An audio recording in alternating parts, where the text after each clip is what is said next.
रविवार संध्याकाळी 9 वाजता आम्ही ट्रिप चालू केली. आरपी ट्रॅव्हल्स हां, यांनी आम्हाला खूप सहकार्य केलं. आल्यानंतर आम्हाला सगळं नियोजन वगैरे सांगितलं. त्यांनी सर्व आम्हाला सहकार्य केलं.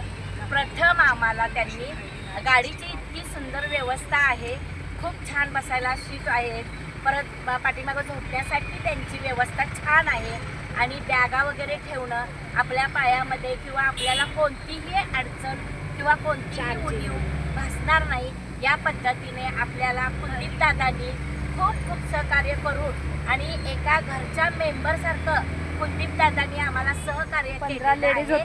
15 लेडीज असताना सुद्धा एका जेंट्सनी एवढ्या लेडीजना सांभाळून आणणं, त्यांच्या तरा सांभाळणे, प्रत्येकाची तरा वेगवेगळी असताना त्यांनी इतकं खूप छान मॅनेजमेंट केलेलं आहे.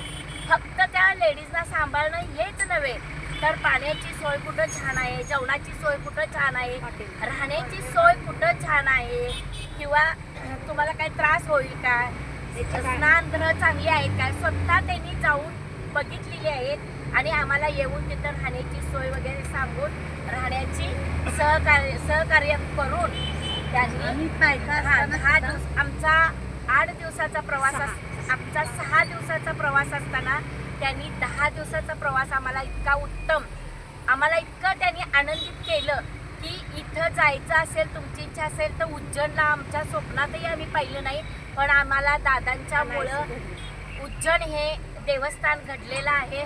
त्याबद्दल आम्ही मुक्त सैनिक महिला मंडळ 15 जणी आहेत त्यांचं खूप खूप अभिनंदन करतो आणि त्यांना धन्यवाद मानतो. तसंच दादांनी